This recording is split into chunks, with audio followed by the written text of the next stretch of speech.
all make barking noises, but in fact, it's only the sea lions that make this barking sound. So we're going to first hear from our two younger boys, Milo and Harpo, and see what they sound like.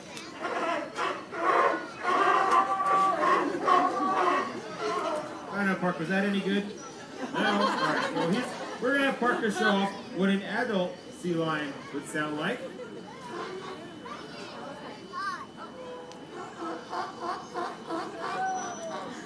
So there you go. You can hear that Parker and the orange sea lions, they definitely make that very distinct. Okay, Jeff, I don't mean to interrupt, but I think one of our seals is trying to get your attention there up on the front deck. He's waving at you. Yes, I see Troy over there, maybe Shelby. They're doing little waves at us. They are two of our harbor seals. You can see they look a lot different than our sea lions do. They are doing little spins there. They're a lot different looking than our sea lions. One thing you might notice is their body shape is a lot different. It's not quite as long and sleek as our sea lions are. They also have a little bit of different coloration as well, kind of being darker gray, lots of little lighter gray spots and rings all over their bodies, as you can see. And you saw when Troy was waving, their front flippers are much shorter, and because of that, they move around a lot differently. On land, they kind of scoot around on their bellies a little bit, but in the water, they'll actually use those rear flippers like Troy was just pointing out to you, to be able to move themselves around in the water. So they are a little bit different there as well.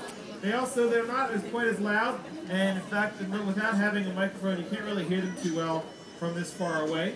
And they lack those ear flaps. So one thing that they are able to do pretty well is hold their breath. And in fact, they can hold their breath about twice as long as a sea lion, almost 28 minutes. And I think, Tanya, you might have a researcher down there. Might be helping us. That's right. I'm really lucky today. I've got a very famous seal researcher in the audience. Her name is Molly Mace. You want to come on up? Hi. I'm so lucky to have you today.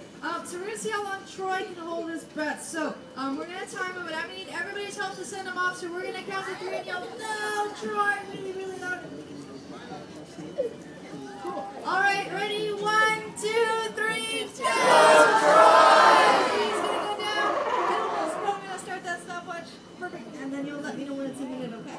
Okay, cool. So, while Troy is down there, I'll talk to you a little bit more about our seals and our sea lions. Another question we get asked is kind of why do we train these guys? So why don't we just throw the food in and let them get them for themselves? So we train for a couple of different reasons. One of them is that they, so we train basically for school and for PE. So basically, they're not only learning new things, they're going over all the old stuff we already taught them to make sure they can remember it. And then it's PE, so to make sure that they're getting their exercise, they're maintaining good body weight. Beautiful bathtub by one of our younger guys, maintaining a good body weight, just like people would need to.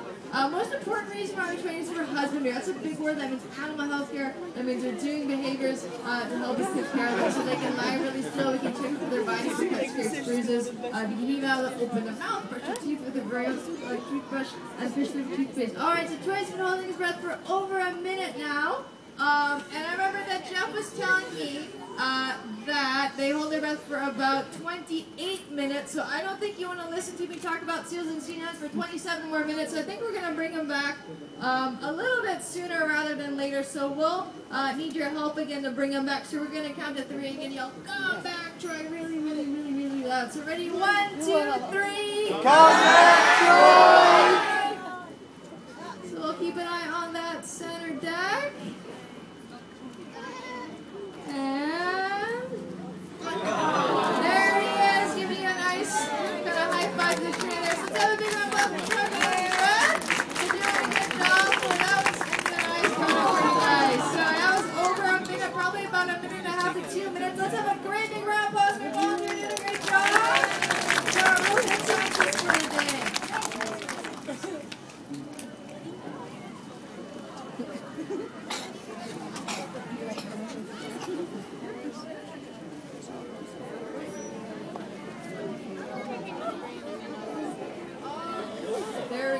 So that was a great job on Troy holding his breath for a really, really long time there. So kind of getting back to training. So we kind of went over why we train them. So we train them for school and PE and to help us take care of them. I think he beats you at breakdance. Our big boy, he weighs over 500 pounds. You can't force him to do things that he doesn't want to do. So it's not only safer for the trainer, it's safer and more comfortable for the animal as well. So how do we do this? We do this using positive reinforcement. That means when they do something we like, we're going to give them something that they like. And what do you guys think they like the most? They like fish. They need fish, they need food, they can also get ice, toys, rubbed out jello. So that's some of the awards can get for doing a good job. Do you think they're perfect seals and sea lions and you do everything whales do every single time? No. So who knows what a timeout is? Raise your hand if you guys know what timeout is. I know what a timeout is. So you're going to like theirs a lot better than yours because ours only lasts about 3 to 5 seconds and you can't really send them to the rooms because they're kind of already in it. So we don't do anything for 3 to 5 seconds to realize, hey, I'm not getting that reward, I must have done something wrong. We either ask for that behavior again or you just move on to something really easy. We want to keep the sessions with them fun and positive. So that's kind of how and why we train these guys. So one more thing to talk about here are predators. So remember that everybody in here gets really good seafood. They actually get restaurant quality seafood. They get free health care. Doctor comes to take care of them. So, and they got a nice clean exhibit with no, so do you think the guys out in the wild have it that easy? So who knows some of the predators of seals and sea lions? Just yell out loud, you guys remember. Shark. You see a very rare shark bear being held up there. So you got sharks. What else? Whales. So like killer whales or orcas. There's another mammal that does some damage. Mostly they're their environment. You guys know what that one is? Humans. So people, we do some damage too. I have a picture to show you guys. And we'll go turn it right side up so it'll be easier. There we go. Alright, so this is Rainbow Harbor over here. This is in our backyard. If you look behind the exhibit, there's a bunch of palm trees. And that's where Rainbow Harbor is. So this picture was taken after it had rained. So you guys see all the trash in here? Do you think the seals and the sea lions will want to swim in that? No. Would we want to swim in that? No. So what happens? So the trash that ends up on the street, if that doesn't get picked up, especially on a windy day or a rainy day that we had the other day, that's all going to get washed into a storm drain, and that goes right